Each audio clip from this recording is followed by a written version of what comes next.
I'm saying this protectionism stuff and tariff stuff is deadly. And yet the budget he proposed today was absolutely outstanding, except in a couple of respects, where they want to revive the Export-Import Bank, which is ridiculous. But overall, outstanding. Now, I don't know how we get a hold of this $20 trillion fiscal operating debt and over $200 trillion unfunded liabilities if we don't start realistically cutting spending. Yes, we want economic growth. That's why you support slashing taxes, slashing regulations, slashing Obamacare. That's why you support entrepreneurship through trade and commerce and so forth and so on. But the problem we have today, ladies and gentlemen, is this endless spending. We are on this treadmill. And any time a president tries to actually do something about it, which is rare in and of itself, we're told about how many people will go hungry, how many seniors will be thrown off this, how many this will be that. And this is the rhetorical and political problem. When you have to look down the road, when you look down the road at the horrendous consequences of this kind of profligate, unconscionable, immoral spending, what it's going to do to children and grandchildren and future generations. To many people, that's an abstract argument because they prefer to listen to politicians who say you can have it both. That you can have it both. You can have all you want, redistribution of wealth, and the future generations will be unaffected. It's just not true. It's simply not true. So I want to get into this today. Also, the media are breathlessly reporting that now the Senate Intelligence Committee chairman and ranking member have put out a statement saying, no, Obama didn't order wiretaps on Trump. Now, ladies and gentlemen, we already knew this. And I'm not going to let the media off so easily. We're not going to let the media off so easily. This was never about Trump's tweet. Never. I know they want it to be about his tweet, but it's not about his tweet.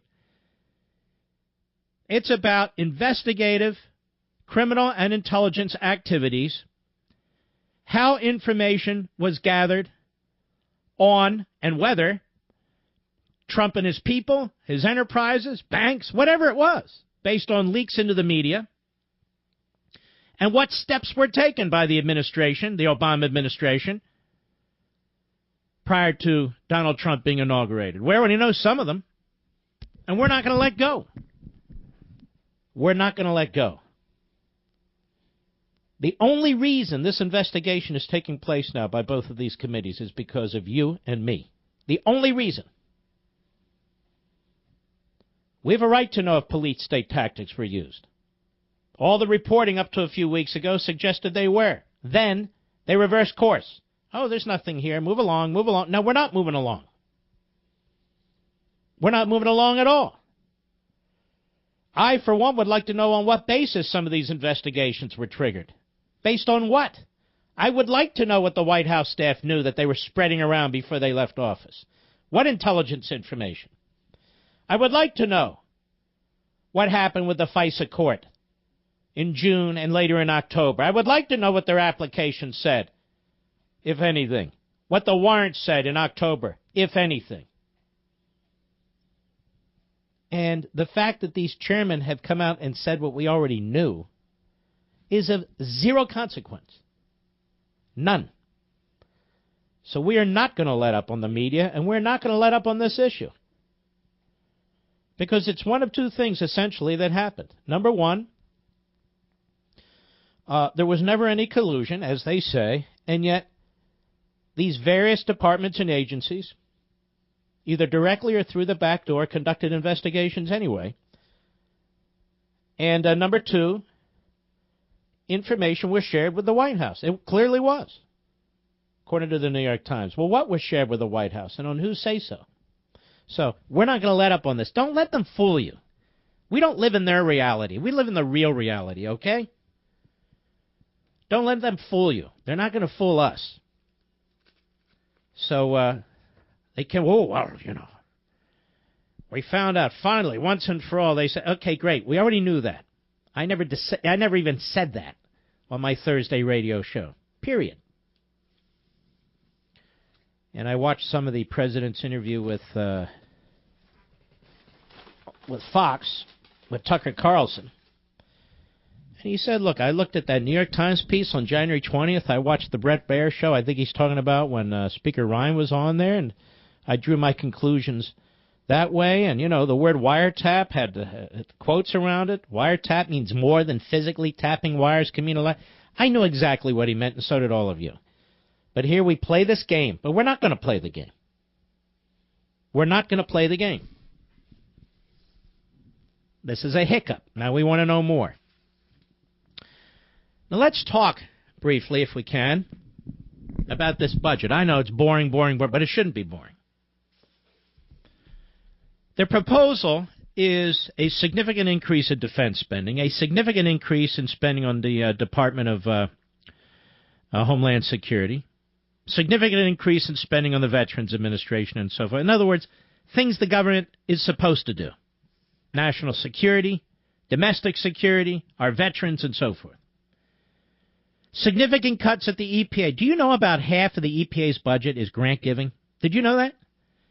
You may get this idea that they sit there and you got all these environmental experts sitting there and they've got labs and they're checking the air. That's not how this works.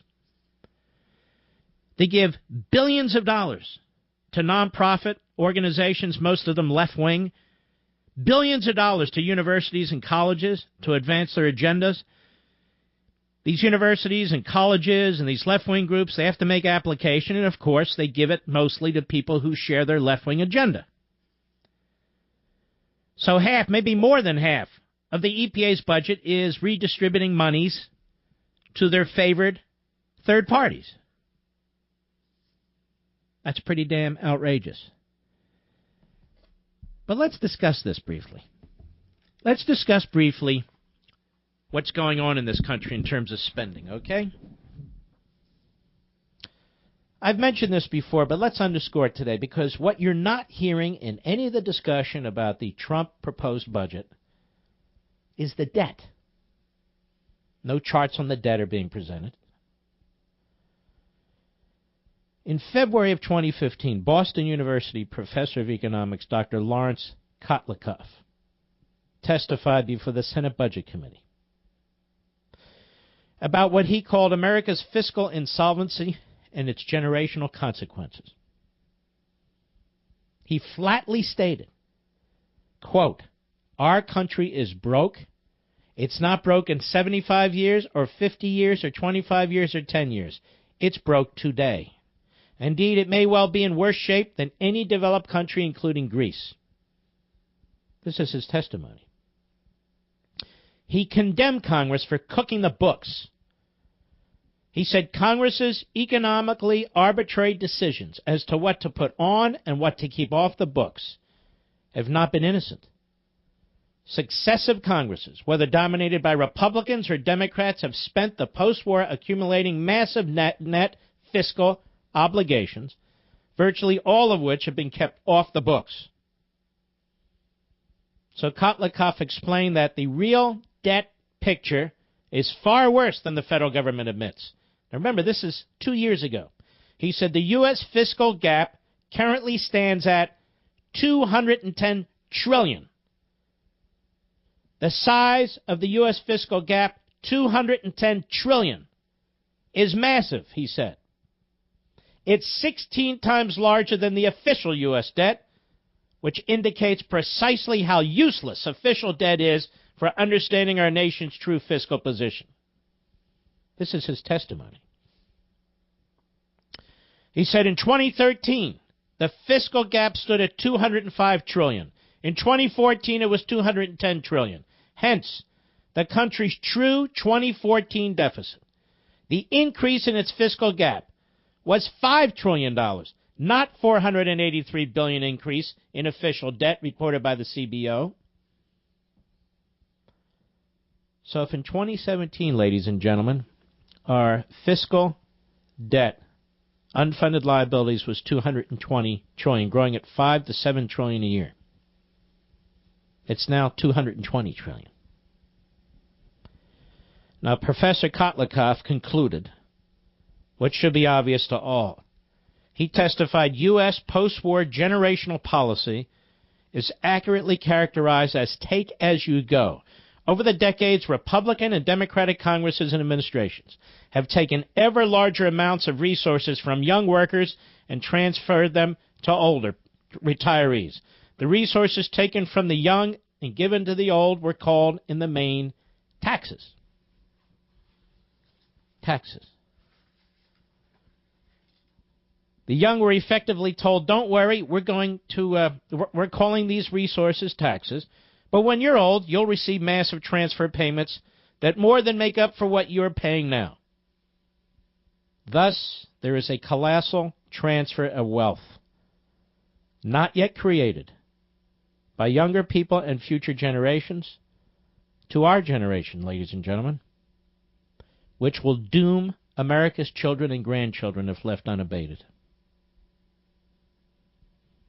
This is from Plunder and Deceit. Moreover, the nation's increased debt burden will wreak havoc on the economy in very specific ways. Higher interest rates, slower economic growth, weaker job markets, higher taxes, higher inflation rates. The CBO notes that the enormous amount of government securities required to finance debt crowd out investments by individuals and businesses in the private marketplace, including in manufacturing, research, infrastructure, small and large business opportunities. And it goes on. And it goes on. This is the context in which this debate on the federal budget and federal spending should be held, and it is never the context in which it is. Never. The media don't care. The Praetorian Guard media. That's all they're about, advancing the left's agenda. And so they will give you the stories of the people who will suffer, and the people who will this, and the people who will that, as we spend ourselves in a massive bankruptcy and oblivion, or as this professor says we already have. I'll be right back. Listen very carefully. Cut 10, go. More than $9 billion cut from education. Now, remember this. Nothing brings more money to the Treasury than investment in education. So when the Republicans say we need to reduce the deficit and so therefore we must cut education, that is a stupid economy because it would, again, nothing brings more money to the Treasury to reduce the deficit than the education of the American people, and recognizing that our mission is about the future. It's about the future, and that future demands that we invest in education and health, the health and well-being of the American people and our families for our children, our children, our children. So I wish you a happy St. Patrick's Day. Perhaps as we have St. Patrick's Day lunch, we can have a moment of what? A moment of comedy, of goodwill in honor of St. Patrick. And hopefully that will carry us through. But this budget is really a slap in the face of the future. You got that? For Nancy Pelosi, every day is St. Patrick's Day, wouldn't you say, Mr. Producer? I'm starting to think so. Rambling idiocy of the Democrat leader in the House of Representatives. Children, children, children. Less, of course, they're in the womb than abortion, abortion, abortion. But, ladies and gentlemen, is it not time that the Republicans defend young people and future generations by explaining that it's Nancy Pelosi and her ilk that are destroying the future with these massive borrowing and spending agendas? Why is it that they don't go on offense? Why is it that they can't? Cut 11, go. This is a budget of the deconstruction of the federal government. They are deconstructionists. They have said that. I mean, they make no bones about that. They have, if one thing, listen to what they say. There is clarity. They want to deconstruct. In this case, you see what they're doing in terms of infrastructure.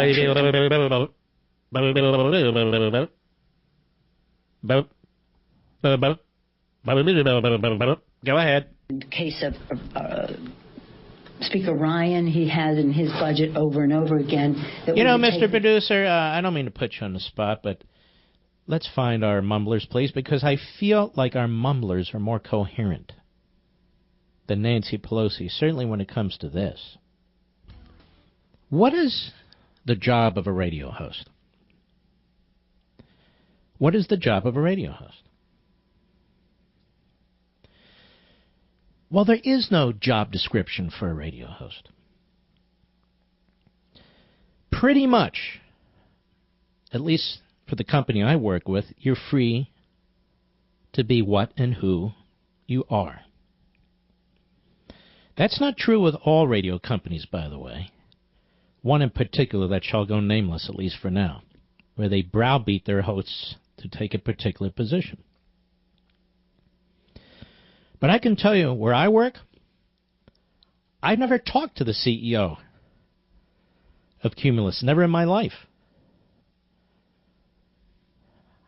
She's never heard the sound of my voice other than on the radio, I suppose, and I've never heard the sound of her voice.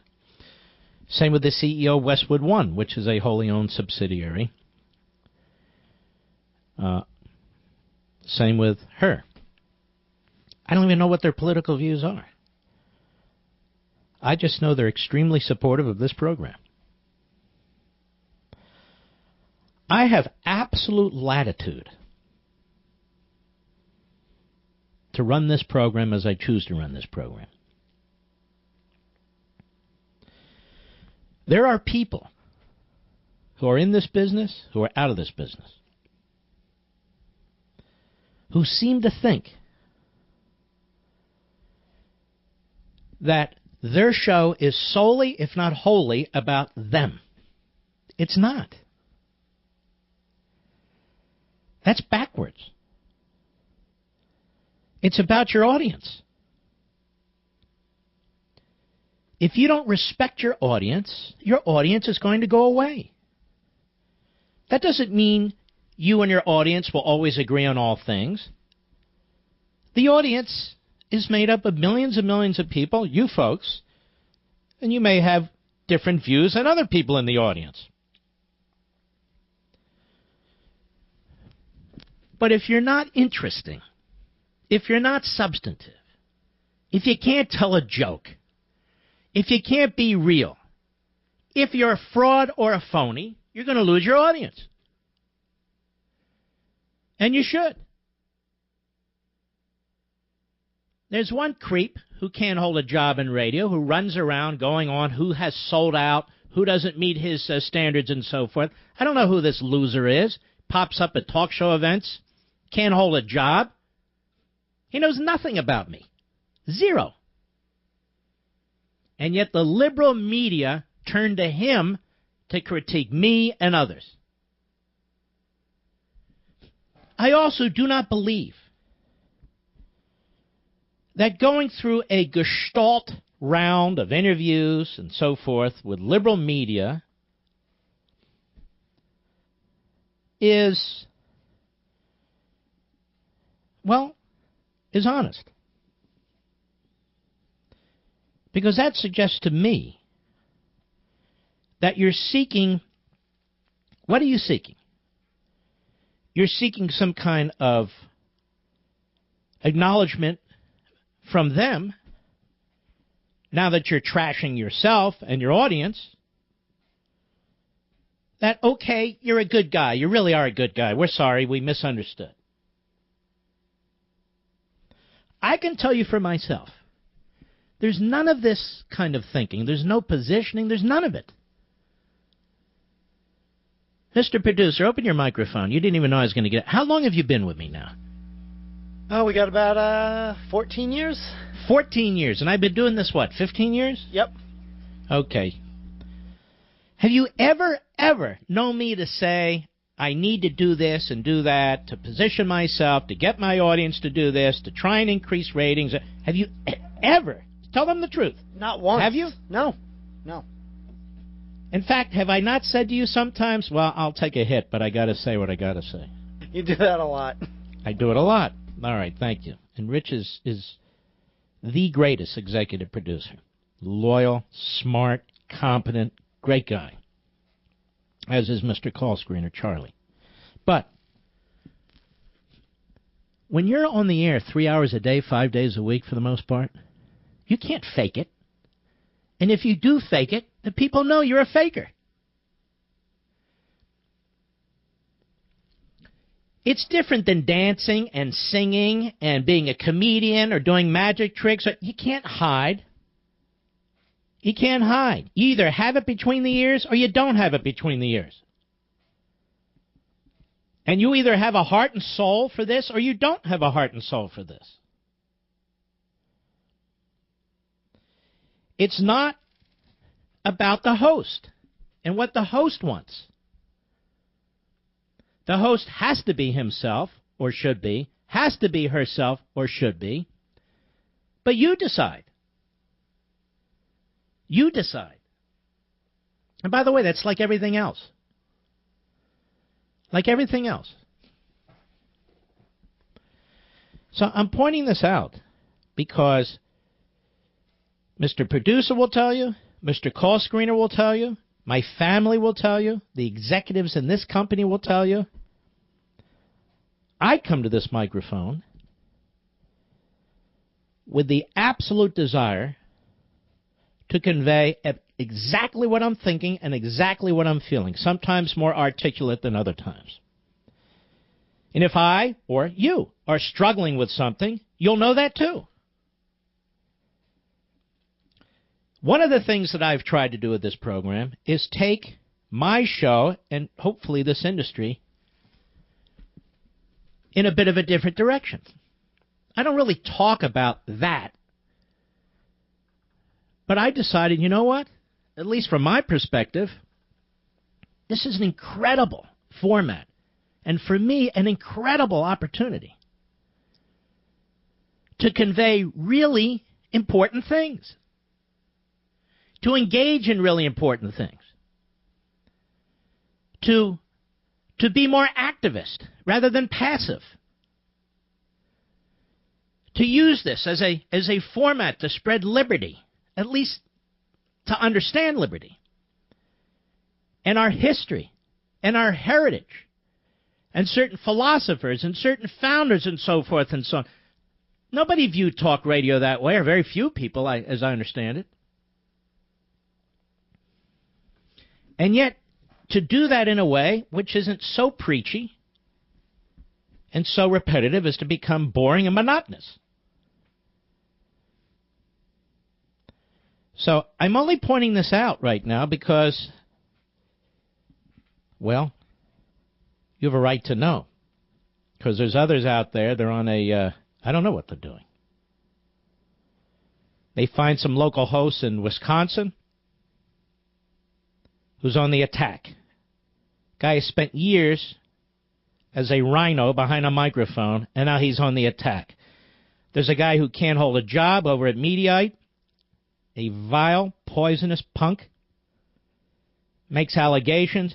That's why he's not on the radio anymore, because you have rejected him. You have rejected him.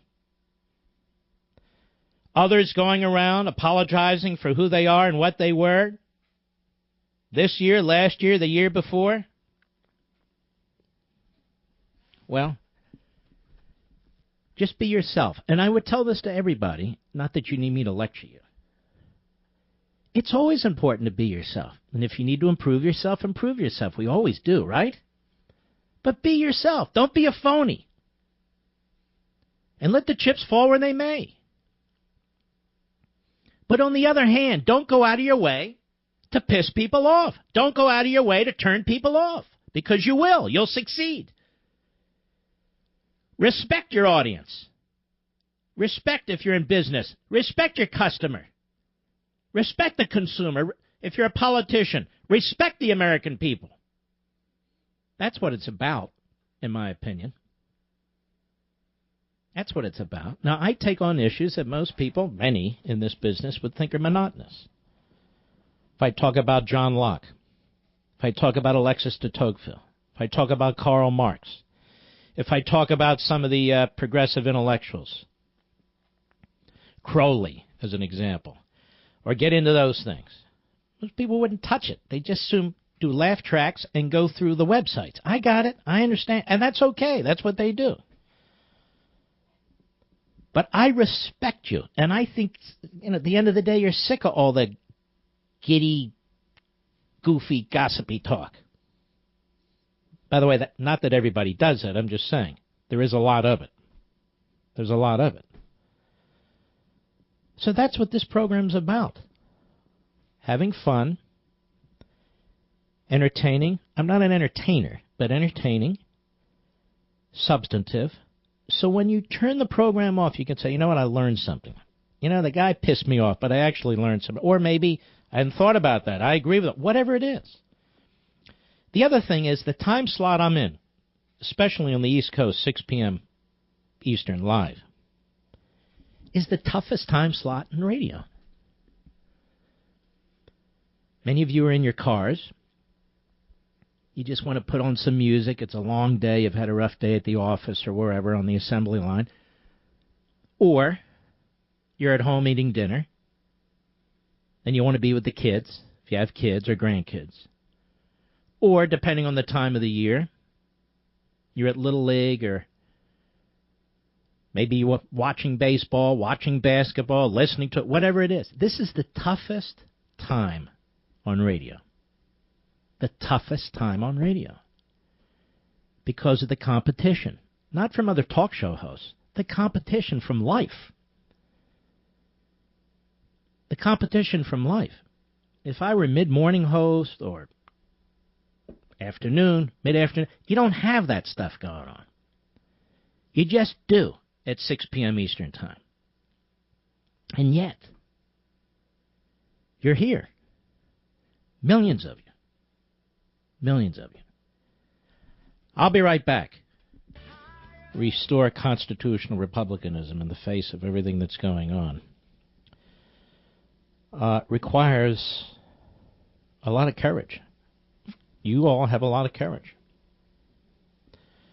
And there are people who simply see the world in this country quite differently than the rest of us. And it's not an honest debate. They want to use the levers of power in ways that are destructive of our liberty. And they've been succeeding. Those of us who push back shouldn't be apologizing. It doesn't mean we'll always agree. But remember Thomas Paine and the Sunshine Patriots. It means that we have to be smarter and more resolute than the people who control the government, control the media, control Hollywood, and all the rest. Again, it doesn't mean we'll always agree, but fundamentally we share the same beliefs and values, principles. And that's important. You and I, we're not dividing the country. We're not dividing the country. We know who's dividing the country. The left is dividing the country. They don't believe in fair debate. They don't want to engage in a fair debate. They want to use the iron fist. That's their history. Not only in this country, but in other countries. That's their ideology. To impose by force, soft and otherwise, their will. And so the men and the boys are being separated from each other. The women and the girls are being separated from each other. That is, those who comprehend what's going on and still have the backbone to take it on. There's no ulterior motive. That's the motive. Chances are you use the same password for multiple web accounts, right? Internet users aren't careful when creating passwords. They use the same login credentials for different web accounts, and passwords aren't strong enough. Now, this bad habit increases the risk of hacks and identity theft. One solution is to install a password manager, a tool that stores passwords for every site, is easily accessible, and adds security. Identity theft is America's fastest growing crime. It happens when thieves use your information to pretend that they're you. They can buy things on your credit or liquidate bank accounts. LifeLock scans hundreds of millions of transactions every second. If they detect your information, they send you an alert. If you have a problem, a U.S.-based agent will work to fix it. Free credit monitoring only alerts you to changes in credit. No one can prevent all identity theft or monitor all transactions at all businesses. But LifeLock is absolutely the best identity theft protection available anywhere. So go to LifeLock.com or call 1-800-LifeLock. But use promo code Levin, that's Levin, Levin, so you get 10% off your LifeLock membership. Visit LifeLock.com, save 10% with promo code Levin, or call 1-800-LifeLock. You know, people in the public eye, they don't like being called names. They don't like being going on social media or websites and reading comments that are incredibly dishonest and vicious. They don't like it. I don't like it. And so I don't do it anymore. I don't read it. But on some people, it wears on them after a while. And they say, what the hell have I done? I get on TV, I get behind a microphone, I give my opinion, I try to influence people, that's fine. But now all of a sudden my wife is this, and my kids are this, and my dog is that, and I'm a sellout for this, and I'm... People don't like that. Do you like that in your own life? But some people in public life handle it better than others. No brag, I handle it very well. I really do. It just doesn't bother me that much. What about the last 2 or 3 weeks? When the media, in the aggregate, intentionally lie about what I said. The Associated Press intentionally lies about what I said. It's a wire service that goes to thousands of news outlets. So headline after headline, it's repeated and repeated and repeated, and it still is. And it will be forever. It's on the Internet. Conspiracy theorist. Not a conspiracy theorist. Right-wing hack. Not a right-wing hack. But it doesn't matter. It's out there. And there's nothing I can do about it. There's nothing anyone can do about it. Except fight back, push back, and get the truth out. But for some people, it's too much. It's too much. But I view my role as defending our principles, yours and mine, and defending our integrity, yours and mine, and defending our way of life, yours and mine. And I'm blessed to be able to do this. This is really the only format. This and starting our own digital TV business. It's really the only way right now to do it. It just is.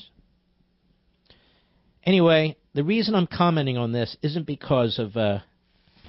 make that cut 5. Go. If there is objection, and I note the senator from Kentucky on the floor, I will say before I read this, if there is objection, you are achieving the objectives of Vladimir Putin.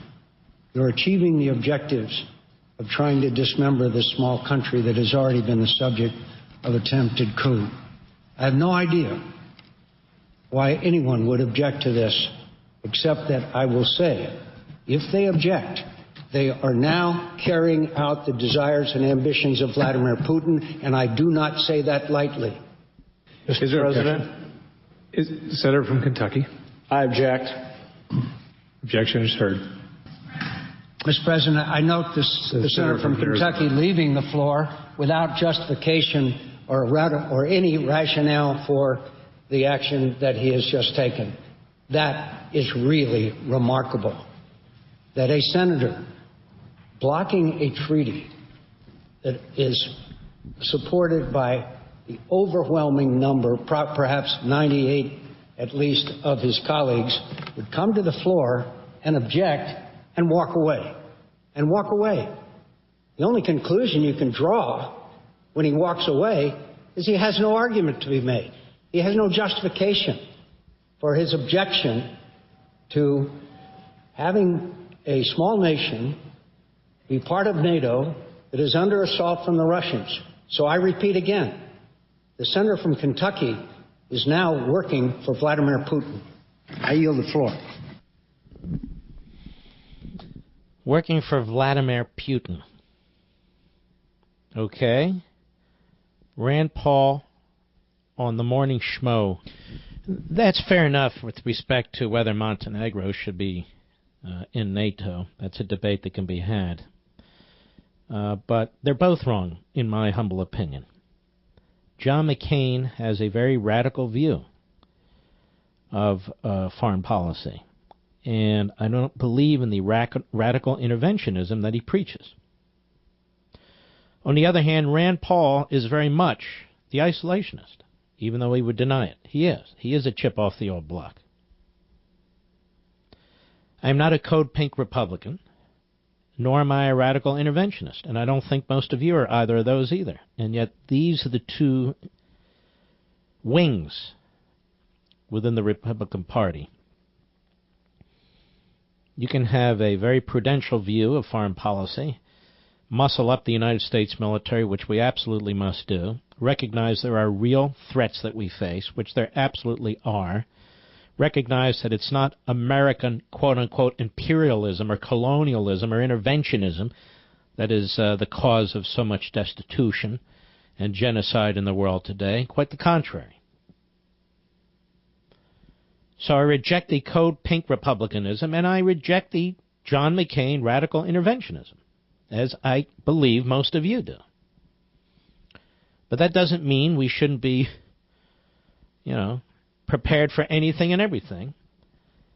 And we should start taking steps to address what China's doing, what Russia's doing, what Iran's doing, and what North Korea's doing. And no, that doesn't mean you shoot nuclear weapons into their capitals. That's stupid.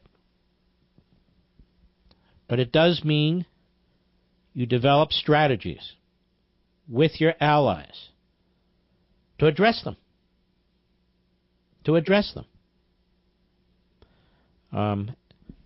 So I think both these guys are kind of kooky when it comes to foreign policy.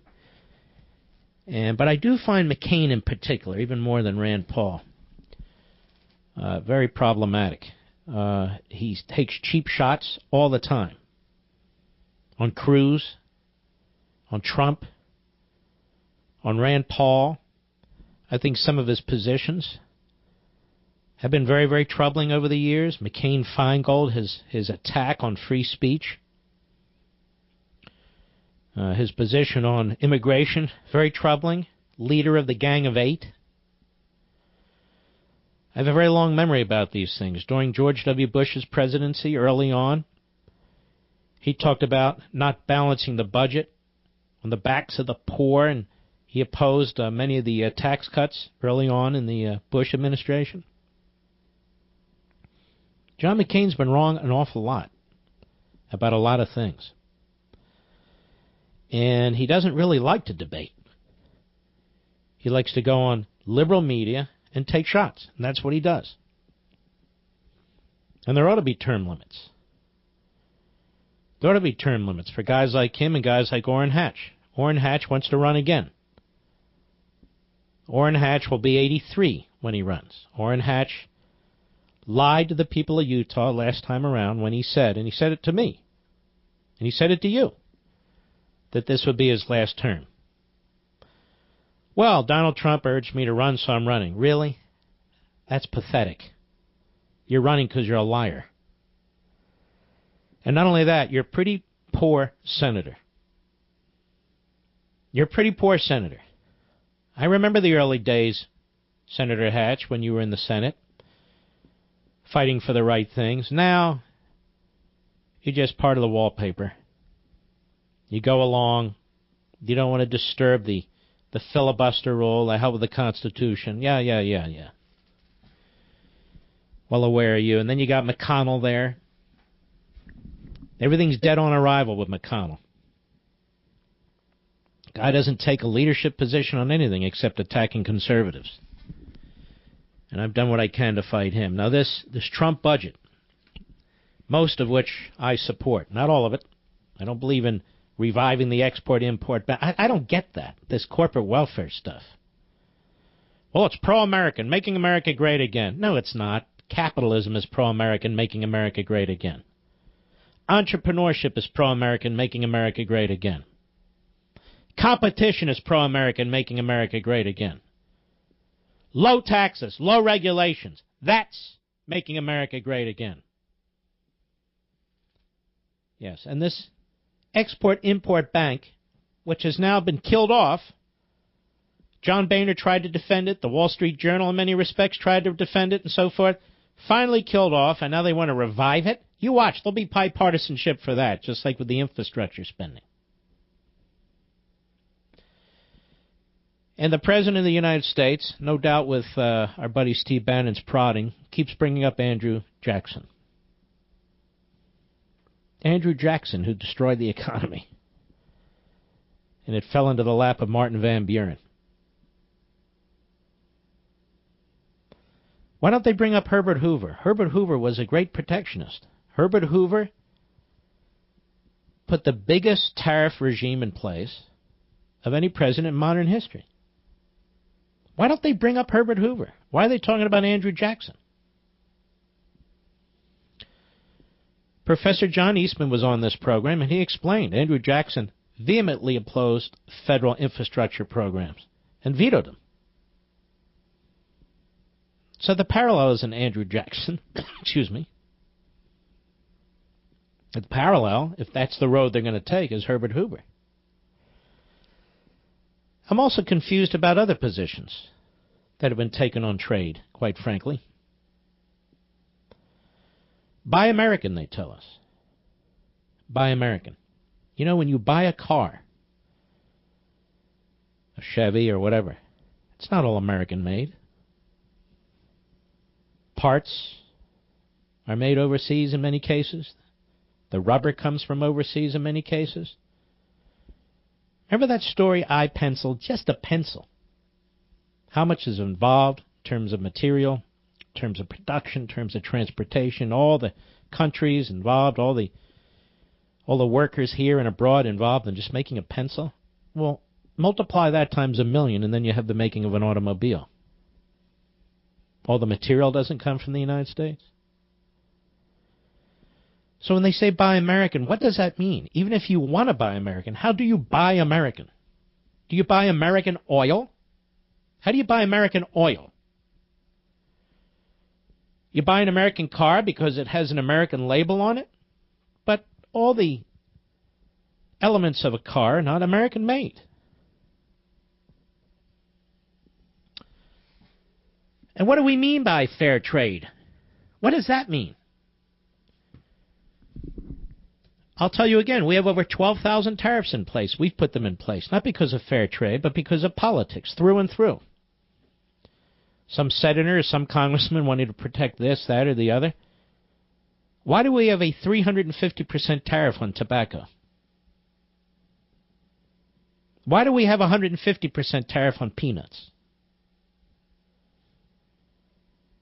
Why do we have 12,000 tariffs? Well, I support fair trade, not free trade. Well, what does that mean? Well, that means, Mark, that if a country puts a 20% tariff on our stuff, we should put a 20% tariff on their stuff. Really?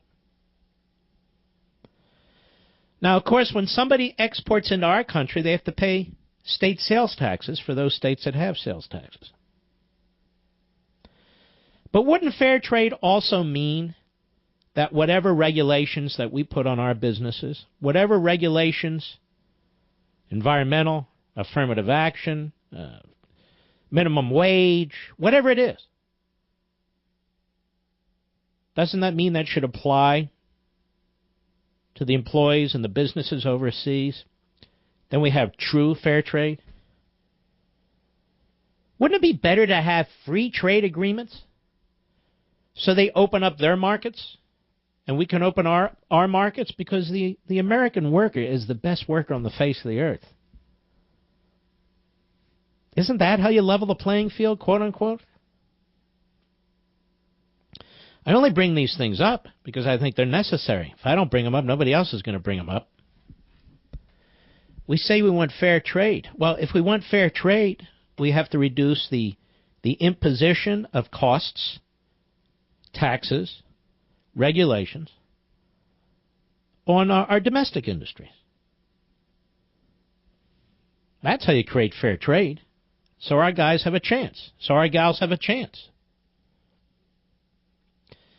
But this is what I wanted to ask you. I asked it like a month ago. On the one hand, it appears the administration's position is we must drive down the price of pharmaceuticals. We must drive down the price of drugs manufactured in the United States. I mean, you can get them overseas, they say, for a cheaper price. Well, of course, they steal our patents. It's not hard to understand. They steal them. Okay, fine. On the other hand, we want to get up the price of certain other material, steel and so forth, because we want to protect our steel industry, right? And, of course, we want to protect the unions. Is that not schizophrenic? We want to keep the price of steel or increase the price of steel, but on the other hand, we want to drive down the price of pharmaceuticals. And then I ask you this. Is that fair to the employees that work for pharmaceutical companies? Aren't they Americans too? Don't they have families too? Or, at least as a logical matter, if we're going to drive down the price of pharmaceuticals, why don't we drive down the price of steel and everything else? Or this one. Why 12,000 tariffs? Why not 15,000 tariffs? Why peanuts and not something else? What's that all about? What does this word fair mean when we talk about trade? What does that mean? We seem to think that we have a free trade policy on our side here. We don't. We're very protectionist. Very protectionist. What I'm saying is, let's have a little more free trade. We're never going to have absolute free trade, but how about a little bit more? That might be a good idea. All right, I'll be right back. My experience with my family is really quite simple. My parents started their own very modest, small business when they were young. My mother had been a teacher, and she quit the normal teaching profession, teaching in an elementary school, 20, 30 years, and returned. And she and my father started a nursery school. And they did everything. And they worked 20 hours a day. And they didn't ask anybody for anything. They didn't get any government loans. They weren't subsidized by the government. They weren't on food stamp, none of it. And early on, they had 3 boys. My father, with his own hands, built much of the school, and the furniture, and many of the toys, and the playground, and the picnic benches, because in the summertime they had a day camp. And we always had station wagons when we were young. Because among other things, he would get up at 6 in the morning and pick up the kids for summer camp, he and the other counselors, and bring them to camp, and then bring them home at night, in the evening. Same with the nursery school. They worked their hearts out. If a fence needed to be painted, he painted it. If the grass needed to be cut, he cut it. If the swimming pool needed to be painted, and there were 2 pools, they painted it. My mother was in charge of the lunches. She made the lunches. There was no school lunch program. The mimeograph machine, they'd put out the menu, they'd put out the events, they'd take the kids bowling, they would do everything. They didn't have a union. They weren't part of a major corporation who were violating their oaths. I've talked about long-term matters, how to address it as best that we can. Congress removing this issue from the jurisdiction of the lower courts as well as Convention of States. These are, if even possible, down the road. But what can be done now? What the administration should do, in my opinion, is full steam ahead. That is with the court challenges, and let the chips fall where they may. Full steam ahead in the circuits. Take it to the Supreme Court. At the same time, the president should pick up the phone and call that lousy Mitch McConnell and tell him, let's move on Gorsuch as quickly as possible. Let's get him on the court. That we can't wait any longer. This rope-a-dope from Mr. Dope, that is Mr. Schumer, has got to be put to an end. and it's time that the Republicans take control of the Senate and start ramming some stuff through. Roll this clown Schumer. I mean, how hard is it, folks? Seriously. So get our justice on there. Hopefully he'll do okay. I don't know a lot about him, frankly. But it can't, how much worse can it get? And then simultaneously push hard. File your emergency motions. Let's go. Take it to the circuit. 3-judge panel. Let the chips fall where they may. If then you have it, the court hears it en banc. That is, 20 of them in the Ninth Circuit or whatever number. So be it. Lose, and then get it to the Supreme Court. And if in the end you lose in the Supreme Court, you've effectively done all you can under existing conditions. Now, existing conditions are very problematic for those of us who believe in the Constitution and liberty, which is why I talk about Convention of States all the time. But that's the situation. Have you visited Blindster.com yet? No, they're my favorite window treatment company. That's blindster.com. Blindster.com. The selection of custom-made blinds, shutters, and shades is amazing, and their prices are the lowest anywhere. But what really stands out to me at Blindster.com is the customer service statement right there on their website. It says, "We are passionate about the quality of our products and the satisfaction of our customers. Their commitment to you is up front and center. Owner and entrepreneur Kyle Cox, who I've gotten to know, and his staff have a reputation for truly caring about your happiness. And I've never seen anything like it, frankly, including their fit or free guarantee.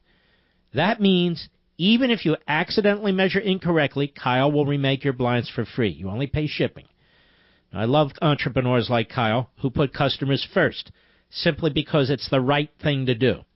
So if you can use a tape measure and a screwdriver, you can install the highest quality custom shade shutters and blinds. And get this, ready?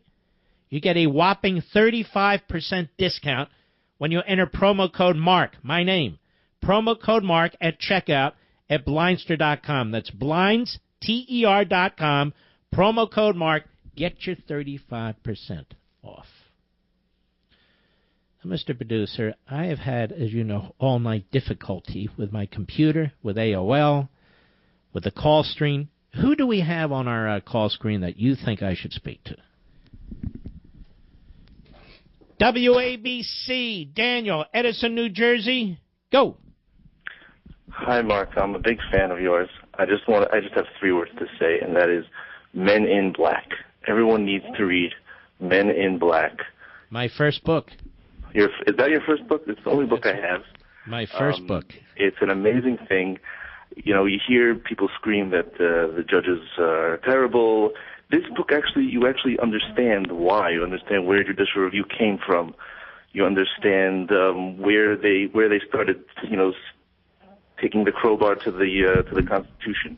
Mm-hmm. So all I have to say is, nowadays, you left off in the book with what's going to happen with same-sex marriage. And we see what happened with that.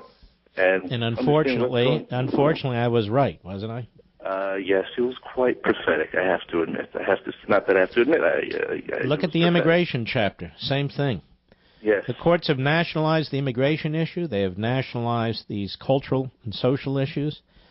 They talk about, state sovereignty and federalism, and states act, and they act within their constitutional rights, federal and state, and if you have enough justices who disagree, well, guess what? The justices trump everything, apparently. It's absolutely wild. Unfortunately, I have to say I was a little bit depressed after reading it, but educated nonetheless. Well, read the Liberty Amendments, because the Liberty Amendments. I know that's the last. That's a book I got to get. I heard about the book from Dan Bongino, so I got to thank him. Yes. Men in Black, that is. And the other books I got to get, I have to say, clear writing from the beginning, from the sources, amazing. So thank you. Well, my pleasure. Don't hang up. We'll give you a Liberty Amendments. That'll put a smile on your face, because I lay out what I believe are things that we can do. You, my beloved audience, me, and even beyond. So there are ways to address these things. They're hard. They're hard. That's the way it is. There's nothing I can do about that. But they do exist. And I'm truly excited about my next book. I do believe it's my best book ever, Rediscovering Americanism. And the subtitle is The Tyranny of Progressivism. And it's on Amazon now. It doesn't come out till July 4th. So what's that, 3.5 months from now, Independence Day? But that's what it is. For those of you who really want to understand deeply what has transpired, what is transpiring, what came before, and really help you to crystallize your views and your principles and your thoughts about events despite everything swirling around, all the static and so forth, I really sincerely believe this is going to be the book. And it was a tough book to write. You know, when I write these books, I would say 80 to 90% of what I research, I don't use. Because my job's not just, as an author, is not just to flop in everything I read. Not only wouldn't it work, it would be monotonous. I don't even know what I would be able to write. It's to try and really discern the best of the best. And then try to whittle it down in a way that makes sense. And develop a rational theme. And so I think this book really accomplishes that. And this book, I think, is going to open your eyes. I don't mean on a superficial level. You already know what's going on in this country. I mean, well, why is this going on? Who are the people behind this? What were their arguments? Why were so many people duped? Why are so many people duped today? What about Americanism? I hear these words about nationalism and progressivism and liberalism and all. What is this? What is it about Americanism? Is it unique to America? You know, that sort of thing. And it intertwines or interweaves liberty, society, the civil society, the rule of law, the Constitution, private property rights, capitalism, and so many other things. It's like a jigsaw puzzle. All these things go together, and when one is under attack, they're all under attack. I even spend time defining liberty. What do we mean by liberty? What do we mean by liberty? Now, it may seem simple, but it's not so simple. And why do some people degrade it or reject it or interpret it in ways that are completely hostile to its original purpose? Well, these are things that I tackle in this book, and we can tackle together. And I can't wait till it comes out so we can discuss it. And no, it's not about, this senator or this congressman or the Trump presidency or anything like that. I mean, you can project into these things, but no, it's bigger than that. It's broader than that. And of course, I not only look back and at the present, I look at the future. So these are the kinds of books, at least this book, that does require you to think and to take your time when you read it. It discusses things that you're not going to have discussed in most colleges or universities, or high schools for that matter, and certainly not in major media. And once again, it is a different format that allows me and you to address these things differently. And once again, I don't want to waste your time or your money. And so I put a lot of time into it. So after you read it, I'm hoping you'll say, holy mackerel, wow, that was worth it. And finally, I wasn't even intending to discuss this, but here we are. This is the first book I've written in the way that I wrote this book. I wrote this book from beginning to end over a period of many months, flowing from one point to the next, one historical point to the next, one factual point to the next, one argument to the next. Those who are promoting Americanism and those who are promoting the opposite, and just telling the story and moving it through.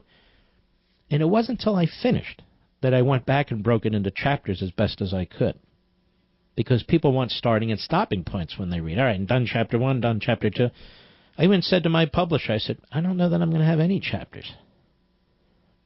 And then we decided that might be too overwhelming. So I broke it into chapters. 7 chapters. All right, let's take a call. Let us go to Chuck, Rockwall, Texas, the great WBAP. Go. Hi, Mark. I've been a long-time listener and viewer. Thank you. And my family and I appreciate everything that you do. My question is this. Is entropy actually on the side of progressivism and statism, or does it just seem that way? And if it is, why? This is a very good question, and by the way, it's one that I do address in the book, too. Well, look, if you look at what happened to Greece, more specifically, if you look what happened to Athens, and then you look what happened to Rome, and you look at the atrophy of the British Empire and so forth, and you look what's happening at us. Milton Friedman said, and he wasn't the first, he wasn't the only one, and he won't be the last, liberty is the actual practice of liberty, the actual establishment and existence of free societies. That's the exception in human history, not the rule. Look around the world, 190-some countries. How many of them are republics? How many of them have some notion of freedom? Most of them do not. So while man may yearn to be free, there are certain men who yearn to control other men. And so this battle between liberty and tyranny is infinite. It's infinite.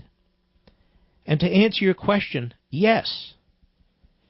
In a free society, it's much easier to promote those things that encourage a centralized government, authoritarian leadership, because of the promises they make. Because of the promises they make. So here we are in the greatest, freest country on the face of the earth, where even the poorest of poor people can walk into a grocery store, right, and buy food, which is unheard of in human history.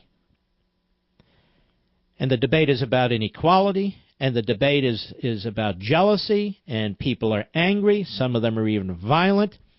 And it goes on and on and on, as if we're living in some third world backward society where the vast majority of people are poor, the vast majority of people have no clothing, no housing, they go without. And in this country, the vast majority of people have automobiles and cars and toasters and washing machines and dishwashers and air conditioning and running water, clean water, and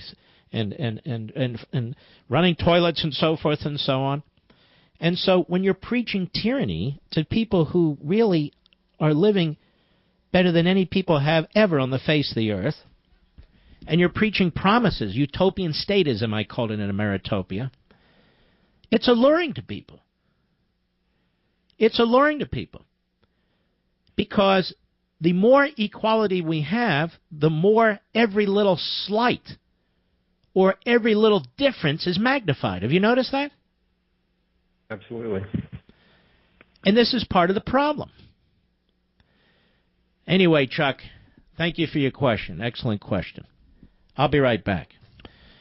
But first, I wish this bag under my eye would just go away. Now, if that sounds like you every morning, you're not alone. Bags and puffiness under the eyes are a problem for millions of American men and women, unless you use Genucel, the plant stem cell treatment from Chamonix. Then you'll have no bags and puffiness. Now listen to Susan from New Jersey. This is what she wrote. She said, I've been using Genucel for a couple of months. The puffiness around my eyes, gone. Even the crow's feet and small lines have disappeared. I love your product. But not only Susan, folks. My mom loves Genucel. Other family members love Genucel. A cardiologist buddy of mine, Teddy, he loves Genucel. It's true. It's true. And with its instant effects, you'll see results in the first 12 hours. Or your money back, guaranteed. Call now and you'll save big on Genucel's risk-free, limited-time offer. Call 800-SKIN-604, 800-SKIN-604. Just give it a try. Plus, right now during the Chamonix Spring Clearance Event, Chamonix will give you an instant $50 coupon while supplies last. Now is the perfect time to dive in, folks. Here's how you do it. Call 800-SKIN-604. That's 800-SKIN-604. All right, Gary, Duluth, Minnesota, the great WWTC country. Go. Hey, Mark. Not a very long listener, but I do enjoy your show. Thank you. I just want to call and comment on some of these things that are going on, like the budget that was released today or yesterday from the president. And one of the items that stuck with me was, why eliminate Meals on Wheels? This one I just don't understand. This one is to the crux of older people need it, yes. But why? Well, let me ask you a few questions. I don't pretend to know a lot about Meals on Wheels. Let me ask you a question. How much federal money goes into Meals on Wheels? I thought that was mostly private. I did too, but it's funded by the state, funded by the federal government. How much money? State. I don't know the exact money. When did it start? When did it start? I have no idea. How many people does it feed? Again, I don't have all those numbers. Okay, so my only point in raising this with you is we have no idea, do we, you and I? No, because it's like Head Start. Head Start is an untouchable, but then there have been studies on Head Start that say it really is ineffective, and you try and cut $1 out of Head Start. Here's part of my frustration is Meals on Wheels, food stamps, school lunch programs are all combined with the Farm Bill, which makes no sense to me. I don't know. What meaning what? Well, meaning what? How do you differentiate between the dollars? I mean, you do, but why is it all lumped into the Farm Bill? Well, if they were voting on every single little program, they'd be doing this endlessly. But that said, as you know, I prefer vouchers to these massive Soviet-style government entities that our federal government creates with our politicians. Long time ago, I said we ought to give vouchers to our vets. They can use them at a Veterans Administration hospital if they like their hospital and they like their doctor and so forth, or they should be able to use it anywhere they want to. I'm thinking that now on health care generally. Just hear me out. I'm sure it's not perfect, but let me just throw it out there. Rather than constantly expanding Medicaid, which is going broke anyway, people will be vetted to truly determine if they're below poverty. And they will be looked at to see what kind of assets they have, so they're not squirreling money away. Because you and I shouldn't have to subsidize people who have big homes or 3 cars or whatever, have vacations. No, true poor people. Here's what we do. We give them a voucher. Now, the amount of the voucher is obviously going to be very critical. But it can only be used for health care. And again, I'm not writing this here as I speak. I'm just thinking out loud. Rather than all this redistribution through Medicaid and so forth and so on, you may qualify for a voucher. And it has to be a reasonable amount. Now, what should the voucher be for? To go to any hospital you want, Mr. Producer? To go to any doctor you want? No. You know what the voucher would be for, Mr. Producer and America? To buy health insurance. Private health insurance. You get a voucher to buy a health insurance policy if you're below the poverty level. Not a voucher to go to any doctor you want, not a voucher to go to any hospital you want, a voucher to purchase private health insurance. That way, we can unleash these businesses to create all kinds of health insurance policies, which is what I keep pressing for. Catastrophic care, care that's very limited, that maybe very healthy young people would want. College students, as an example, as there used to be. Maybe somebody could purchase much, much more. You'll get a voucher if you are under the poverty level. And if you want to contribute more money to the purchase of a policy to get more extensive coverage, that's perfectly fine. That's up to you. But instead of the money flowing into a massive federal bureaucracy with massive paperwork and all the rest, we cut out a lot of the middlemen. We can't cut out all of them. In other words, we cut out a lot of the mob, the bureaucracy. And we're not doing this because we need to create anything. We're doing this as a way of trying to solve a problem. What do you think of that idea, Rich? In other words, yeah, we give a limited voucher for truly poor people to purchase private health care. Or it could be for-profit or not-for-profit, like Blue Cross Blue Shield and so forth, but it's private. Rather than massively increasing these Medicaid and all the rest of it, these programs that cannot withstand this forever. Now, I'm not throwing this out like this is the end-all and be-all. It's just an idea I have. I argued for it with the vets years ago, and it's been picked up by people now. Hey, I have an idea. And it came from and comes from my experience with Landmark Legal Foundation, our wonderful conservative legal foundation, where we litigated for vouchers when it came to Milwaukee and comes to inner city, in particular, poor neighborhoods, where kids are forced to go to the local school, which in many cases is just not up to par. And I think more and more this approach should be considered. I really do. I think more and more this approach should be considered. So let me repeat it again so the backbenchers on Fox and other places can repeat it. And backbenchers in my business. You notice, Mr. Producer, over the years I've talked about this silent coup that's taking place. I've been attacked by the media for bringing it up in the last few weeks. These words have a way of resonating. They just do. But I'm thinking that the voucher, again, I'm not talking about the VA, I'm talking about people who supposedly, and in reality in cases, cannot afford health care. They get a voucher to purchase a private insurance policy. And they can add to it. Now, on top of that, if you have true health savings accounts, that is where a person can put money in there and save for a catastrophe or save for whatever they want as it applies to health care without limits. That is, as long as it's health care related. What's wrong with that? Again, it takes the burden off of you and me. It takes the burden off of the federal taxpayer. It gets more and more of the bureaucracy out of the system. Less and less red tape. A voucher, a savings account, and it puts responsibility where it belongs, on the individual. On the individual. No more excuses for people when it comes to pre-existing conditions. Every healthy person would be able to purchase a health care policy.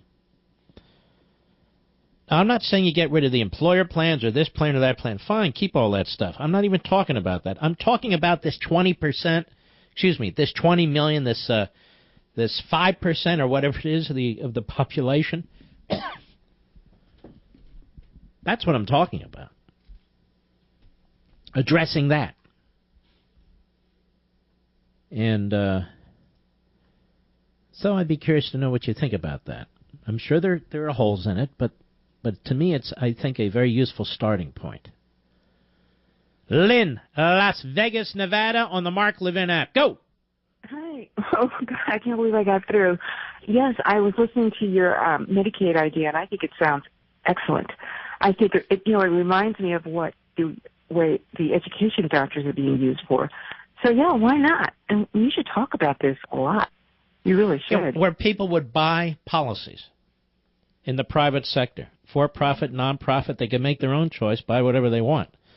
But they would buy policies, and they could add to it if they want to, as well as have these savings accounts on the side. I know everybody can't afford them. Okay, fine, but we don't, in this country, work towards the lowest common denominator.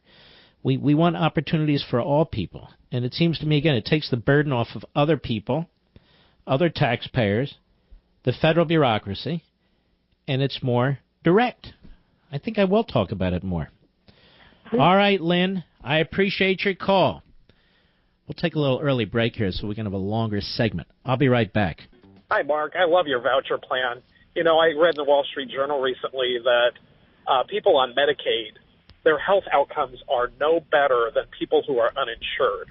So anybody who would attack this voucher plan as saying, well, we can't take away from people on Medicaid, they're already being taken away from because they are not getting any kind of benefit from being on Medicaid. It's the same as being uninsured. The study showed that people on private insurance are the people with the best health outcomes. This gets them onto private insurance and better health outcomes. Plus, there's so many doctors they can't even see on Medicaid, so many services not covered. This will allow them to have much more in the way of coverage, doctors that they want to see, not being turned away at the door because they're on Medicaid. Wouldn't this have been, all the time the Republicans had to think about it, all the think tanks in Washington, D.C., don't you think something like this, something akin to this, it doesn't have to be exactly this, that they would have come up with it, would have thought about it? I'm sitting here during the break just thinking about it. I'm going, what are we doing? Let's find ways for these people to buy policies. Not run everything through the government, state, feds, all the rest of it. Let's get a lot of the expense of the bureaucracy out of this system. Let's strengthen the private sector. Let's create more choice where people want to pick the kinds of plans they want to choose, not of one or two or three plans. And individuals can use the voucher only to purchase a policy, or if they want to add more money to it, they can use the voucher and their money and buy a better or different policy and take that along with these health savings accounts.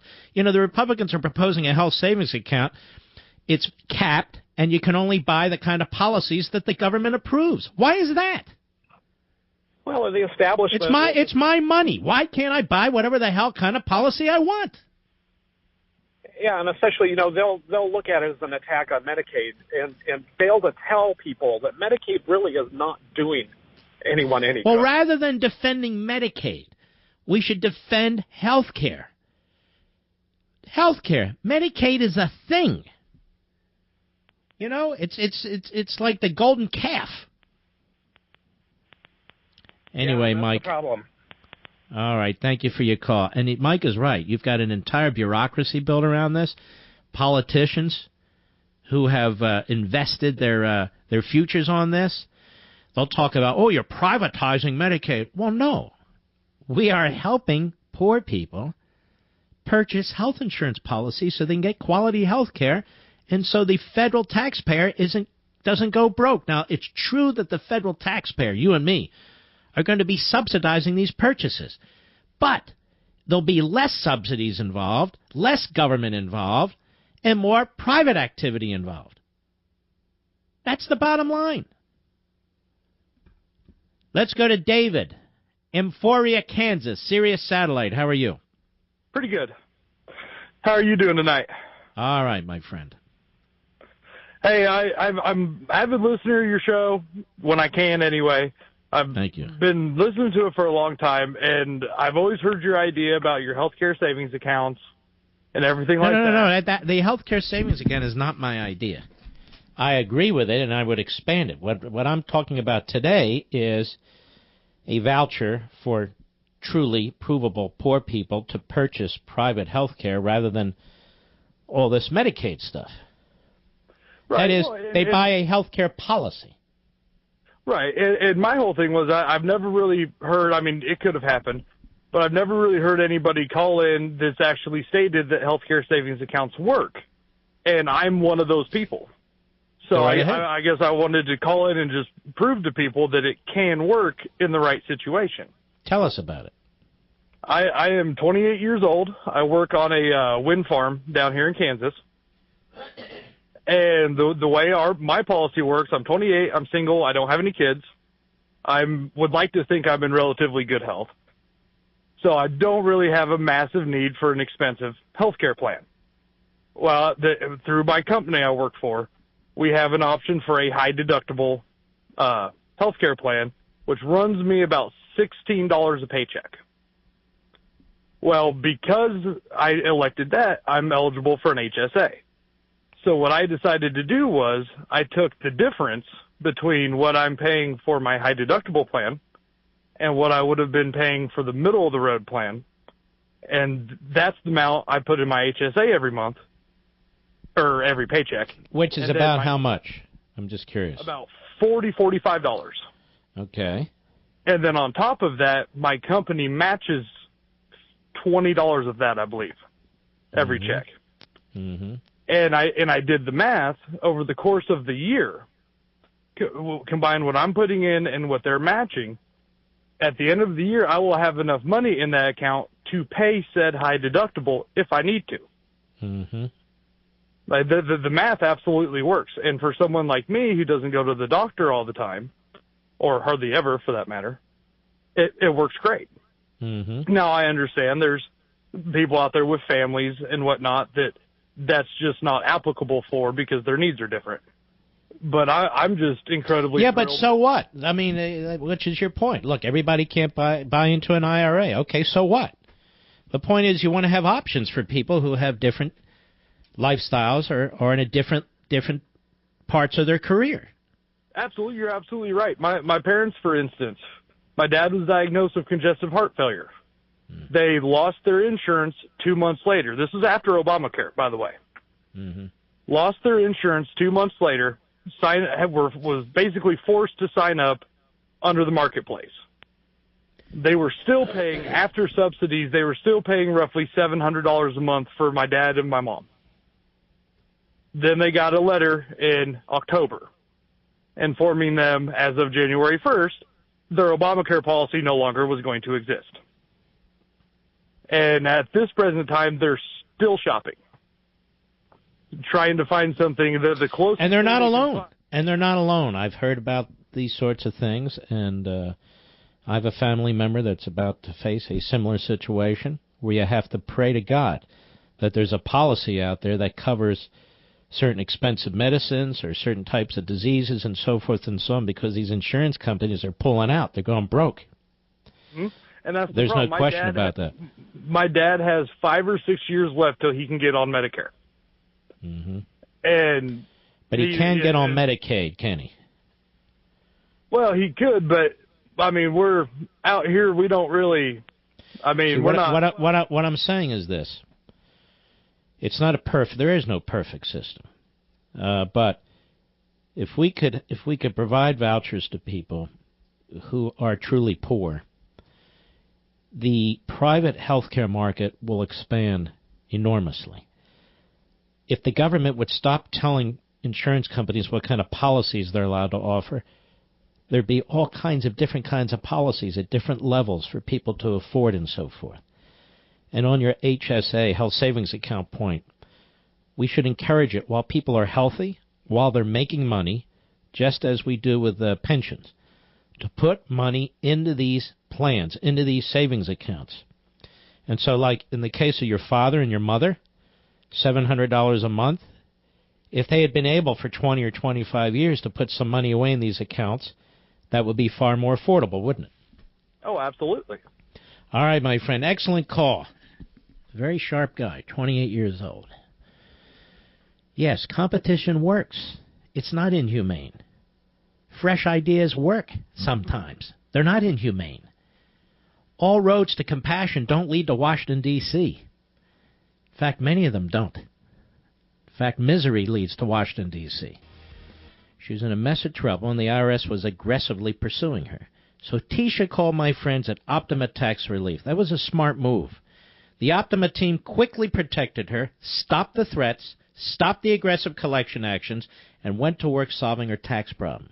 Not only did Tisha end up not paying the IRS $14,000, Optima got her a $7,000 refund. Case closed. Now, all outcomes are different, obviously, but if you owe the IRS back taxes or you haven't filed in some time, you know they're coming for you, right? They don't forget. And don't even think about going it alone. I trust Optima to solve your tax problems. They're A-plus rated and have resolved over $500 million in tax debt for their clients. Your call and consultation are free and confidential. Call 800-499-6300. 800-499-6300. That's 800-499-6300. I wouldn't wait. Now, this show, where we're talking about vouchers, where we're talking about changing the system from the centralized government leviathan that the progressive has created to a more market-oriented system that takes advantage of the private sector. I don't mean advantage in a negative way. I mean in a positive way. This is how we bring the world into our world rather than forcing everything into their world, I believe. So this is an idea that we need to spread. This is an idea that I will continue to talk about. It can be adjusted, it can be modified, so forth, but at the core, if somebody's actually poor, they're under the poverty level, they should get a voucher rather than Medicaid. And they should get a voucher to buy a private health care plan. And they can add to it with their own money, because it doesn't mean poor people have no money. Some don't, some do. But they can purchase a private health care plan. It could be a for-profit or a non-profit. It could be Blue Cross Blue Shield, it could be Aetna, it could be whatever it is. And at the same time, the insurance companies need to be free to conduct business across state lines and to offer different varieties of policies that are approved by the American people, not by the government. Not by the government. This is where we run into problems. If you're a poor person and you want to get a policy and you want to cover yourself and perhaps your family, you're going to look carefully at that policy if you get this voucher, and you may not want to cover, prostates. Let's say you're a single mother with 3 daughters. Why waste your money on that? Or maybe you want to emphasize catastrophic care, not everyday care. What's wrong with that? And so I think this helps bust up the bureaucracy, which is one of the reasons the bureaucracy will fight, the politicians will fight. But so what? Good ideas have resonance over time. Over time. Lane, Missoula, Montana, the great KVGO. Go. Yes, sir, Mr. Levin. It's great talking to you. I love your show. Sir. Thank you. And, I was just thinking, I work with clients with traumatic brain injury that are on Medicaid, and I also work with wounded warriors. Yeah. And how I think the voucher is going to work is because it is so hard to get my clients in to see a doctor. I mean, it takes 2 to 3 months in advance to set up an appointment. And I really think this will help.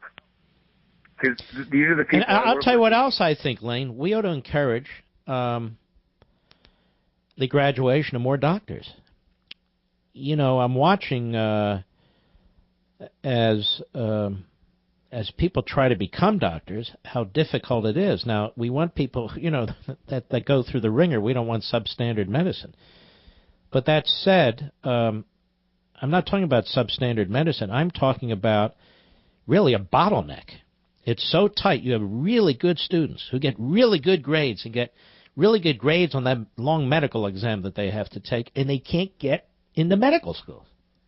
I'm trying to get into nursing school myself, and I have great grades. I taught anatomy lab at Missoula College as a teaching assistant, and it's still hard to get in. Yeah, and I'm not saying it shouldn't be hard, but it shouldn't be impossible. Exactly. And I think we have a lot of really smart young people like yourself who want to get into the medical profession, but it's very, very difficult. It's not because of a conspiracy of the AMA. It's because these schools need to open up a bit more. We need to look at these colleges and universities, these little fiefdoms. I'm telling you the truth. We pay a fortune as taxpayers and as parents and, of course, the students for these institutions. And yet, in order to get enough doctors out there, they need to go through them and so forth. We need more doctors and less lawyers is what we need. Ain't that the truth? All right, my friend, and I should know. I can see it up front close. Smitty, Sun City, Arizona, on the Mark Levin app. Go. Oh, my goodness, Mark, I'm thrilled.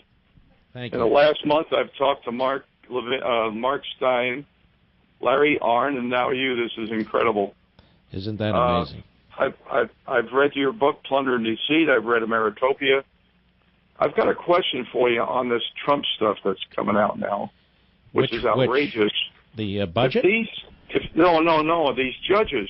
If these judges have no legal standing, constitutional standing to come down with these decisions, why can't Trump just tell them to go pound sand and do it? Because this has been going on since the failed impeachment of Samuel Chase, where Thomas Jefferson pressed to have the Associate Supreme Court Justice Samuel Chase impeached because of really a lousy decision, and it was a very political decision. And the whole world came down on Jefferson's head. It didn't work, and from then on, pretty much the position has been you can't impeach a judge, unless they're caught with a little girl or a little boy or something of that sort. So that's the problem. So we have 100 and some years now, well over 150 years of this going on, and the idea that the courts have the final word, and the idea that judicial review is in the Constitution, and the idea that you got to honor judges no matter what, and the idea that you can't criticize judges. Unfortunately, it's in the psyche of this society, and the politicians push it. And, we got to fight this. But as a practical matter, I can assure you, if Donald Trump did that, not only Democrats but Republicans on the Hill would be calling for his impeachment. It would be his undoing. And so what we need to do is push the Senate, which, as I understand, is controlled by the Republicans, and get this Gorsuch on the Supreme Court as quickly as possible. And the Trump administration needs to just pound ahead, Ninth Circuit or no Ninth Circuit, and pound through to the Supreme Court. And they are on absolutely solid legal footing. That executive order that they prepared is superb. I read it. It is absolutely constitutional. When you have two knucklehead judges basically saying, hey, look, we watched the campaign, and we heard what they said. And regardless of what's in the executive order, we know they hate Muslims, you see. We know this is a backdoor way to stop Muslims, even though the most populated Muslim countries, the top Muslim countries, aren't even on the list. So these judges are Obama hacks. That's what they are. They're political hacks dressed up as judges. I've written about it over and over again. I wrote a whole book on it, Men in Black, and that's what we have. These are men and women of flesh and blood, and in too many cases, they are partisan hacks. And these two are partisan hacks. There's no question about it. All right, my friend, thank you for your call. Let's continue. Tony, a trucker friend in New Hampshire, Sirius Satellite, go. Hello, Mark. One more point to this whole idea. By the way, your idea is absolutely brilliant. The voucher idea? Absolutely. The tens of billions of dollars in Medicare fraud every year, all that would have to be investigated by the insurance companies. They are very good. I'm talking about Medicaid fraud. In this case. Medicaid, Medicare, it's all right, just wrought with fraud. Well, the Inspector General of these programs is always releasing these reports, or the GAO, I should say, talking about all the enormous amount of fraud in these programs. But, I'm focused on Medicaid because the reason I'm focused on Medicaid is because I'm listening to these knuckleheads talking about we're going to expand it, we're not going to expand it, it'll be over, we'll expand it till 2020, maybe we'll expand it the next year. And I'm thinking, I have a better idea. Let's give a voucher to poor people, truly poor people, and let them buy private insurance, for-profit or non-profit private insurance, and let insurance companies offer many, many, many more plans that don't need the approval of bureaucrats and politicians in Washington, D.C. It's that simple. Now, I'm not saying in the end it would be that simple, but that's the core of the idea. And it is a brilliant idea, but same thing with Medicare, Medicaid. It's a government program. It's all just filled with fraudulent cases. And the government... You're right, but here's the difference. If you're a senior citizen today, you had money taken out of your income, and you were told that money was going to go into a trust fund to fund your health care needs in the future, called Medicare. Now, we know it doesn't work that way because they steal from these trust funds, Social Security and Medicare, and we know that Medicare is going to go broke in out years, 12 years, 15 years down the road, and we need to address that. But the people who are 75, 80, 85, 90 years old, they have no way out. So we can't abandon them all of a sudden. But what we can do is tell people who are 40, 45, and 50 years old, we're going to have to change this. But the people who are on it are the people who are on it, and they ought to get it. And the fact that the government lied to them, the government lied to them. But that doesn't mean we have to keep doing this to the point where the country sinks. Now, that said, Medicaid's different. Medicaid is a welfare program. Medicaid is a welfare program. Benefits are given to people who've never paid into, quote-unquote, Medicaid. We have illegal aliens on Medicaid. And so what I'm saying is, rather than this broad brush, let's address this if we can. And trust me, the Congress won't do what I'm saying anyway, but I think we need to begin to press these ideas. Thanks for your call, my brother. We'll be right back. Speculation by whom? All I did is go through the media reports. He's condemning his own colleagues. I rubbed their noses in this stuff, ladies and gentlemen. We've brought this to a head, or it'd still be going on. The insinuations, the innuendos, the suggestions, the calls for special prosecutors and impeachment. If I hadn't done what I did 2 Thursdays ago, it would still be going on. I know they want to focus on Trump's tweet. It's not the point. Now listen to Chuck Todd. Chuck Todd would never have said that 2 weeks ago. It's all insinuation. We tried to prove it. We couldn't prove it. Well, my friend, then your argument's with your fellow colleagues in the media. Go ahead. Times, the Washington Post, the BBC, the Guardian. There was allusions to it, but nobody had confirmed that. The Times had former and current government officials talking about some of the conversations that had been listened into. So, if what you're saying is true, that it was speculative, it was certainly being treated as established reality because all of these speculative pieces were being used to build a case about Russian hacking and Russian influence. And all of a sudden when like a Jenga tower, you sort of tugged at the bottom of it, that case fell apart, and now it becomes a question about, well, how did the government get this information, and how did the press find out about it? And suddenly people were not interested in talking about Russian hacking anymore. He got it right. It's exactly right. Now, we tried to confirm this stuff. We couldn't confirm it. Do you have proof? Chuck, you're missing the whole point. Do you have to be a dummy to be a journalist? They're missing the entire point. The point is, I strung together their stories. I didn't put chunks together to create a conspiracy. I said, if this reporting is accurate, these are police state tactics, and there's a silent coup going on. A phrase I've used over the years. Accurately, I might add. That's what I said. And then they have pivoted. They have genuflected. Well, we tried to confirm this. But why did you try to confirm it now? Why didn't you try to confirm it 2 months ago? Or on Inauguration Day? Why didn't you try to confirm it all back then? And yet, ladies and gentlemen, there's still essential facts out there that haven't been contradicted. The NSA rule, watered down. The spreading of information by White House officials, and so forth. And the media still don't talk about it. Why is that?